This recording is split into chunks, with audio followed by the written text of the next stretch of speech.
ओम श्री गुरवे नमः। ओम शांति शांति शांति। अखंडानंदबोधाय शिष्यसंतापहरिणे सच्चिदानंदरूपाय रामाय गुरवे नमः। ओम शांति शांति शांति। प्रणाम भगवान। राम तीर्थ जी का दिव्य ग्रंथ भक्ति योग रहस्य चल रहा है, जिसमें उपासना नामक अध्याय में बात चल रही थी कि उपासना के लिए अपने गुरु का पढ़ा हुआ वेद शास्त्र आदि कभी भी विस्मरण न हो,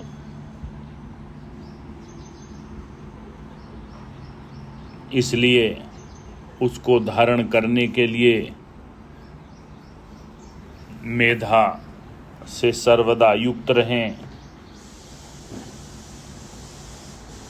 इस बात की व्याख्या चल रही थी, जिसमें यजुर्वेद का एक मंत्र दिया, क्या जागृत क्या स्वप्न क्या सुषुप्ति, तीनों दशाओं में मेरा मन किसी और विचार की तरफ न जाने पाए सिवाय शिवरूप आत्मचिंतन के। चलते फिरते बैठ खड़े मेरा मन शिवरूप सत्य रूप आत्मा के सिवाय और कोई चिंतन न करने पाए।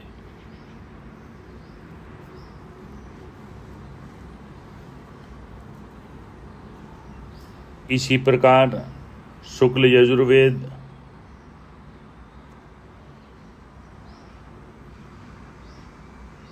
में एक मंत्र दिया है जो बहुत ही प्रसिद्ध है, गायत्री मंत्र। ओम भूर्भुवः स्वः ततस्सवितुर्वरेण्यं भर्गो देवस्य धीमहि धियो यो नः प्रचोदयात्। इसकी व्याख्या में स्वामी जी कहते हैं, यहाँ पर पहले तो यह देखना है कि धीमहि और न दोनों बहुवचन हैं। एकांत में अकेले तो इस ब्रह्म गायत्री का ध्यान है और हम ध्यान करते हैं कि हमारी बुद्धियां ऐसा क्यों है, मैं ध्यान करता हूँ और मेरी बुद्धि क्यों नहीं लिखा। इसमें वेद की आज्ञा यूं है कि प्रथम तो देहाभिमान रूप स्वार्थ दृष्टि और परिच्छिन्नता का परित्याग करना ही है। सब देश के लोगों को अपना स्वरूप जानकर, सब शरीरों को अपना शरीर मानकर, सबके साथ एक होकर अभेद बुद्धि के साथ यह ध्यान करना है। बहुत ही बड़ा अर्थ कर दिया गया स्वामी जी के द्वारा कि बुद्धियां कहने का यहाँ अर्थ ये है कि सभी की बुद्धियां। यह सविता देव जो हमारी बुद्धियों को चलाता है, उसके प्रिय पुंज तेज स्वरूप का हम ध्यान करते हैं। प्रचोदयात में महीधर और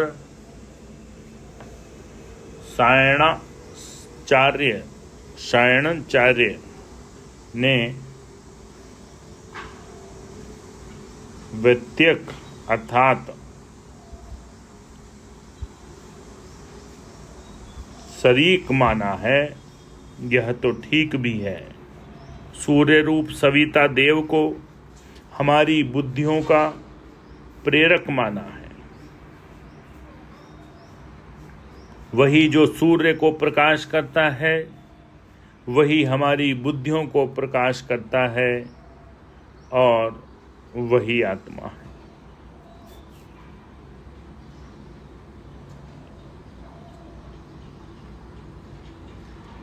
यो अशाव आदित्य पुरुष सो अशाव अहम, अर्थात वह जो सूर्य में पुरुष है वह ही मैं हूँ। यजुर्वेद का मंत्र है।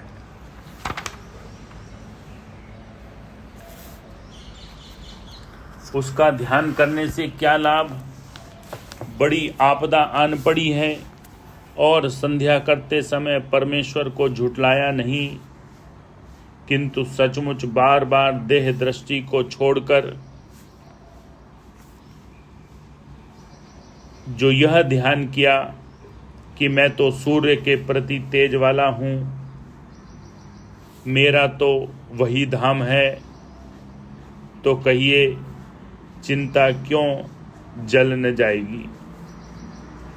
प्रतिदिन 3 वक्त या 2 वक्त का यह काल ही सही सच्चे भाव के साथ इस तत्व में लीन हुए कि इन बुद्धियों का प्रेरक आत्मदेव हूँ, मैं तो वही हूँ जिसका तेज सूर्य चंद्रमा में चमक रहा है। तो कहिए कौन सा अंधेरा खड़ा रह सकता है? विद्या पढ़ रहे हैं या कोई बड़ा कार्य हाथ में है, हर दिन एकांत में बैठे बैठे और सब तरफ से वृत्ति को खींच तेज के पुंज में अभेद भावना करते हैं, तो यारों दुहाई है, अगर यश कीर्ति खींचकर तुम्हारे आगे नित्य न पड़ी रहे, क्या खलु ऋतुमयः पुरुषः, यह पुरुष संकल्पमय है, श्रुति ने झूठ ही कह दिया था क्या?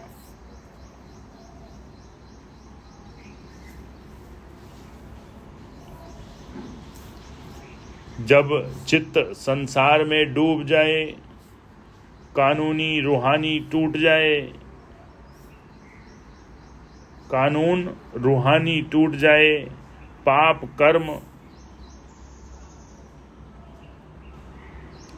कर्म हो जाए, आत्मदेव भूल जाए, तब आंसू भरे नयन, जोड़े हुए हाथ, रगड़ते हुए घुटने, माटी में घिसता हुआ माथा, जलता हुआ दिल, यदि इसी प्रकार की उपासना करे तो वह कौन सा पाप है जो धुल न जाएगा।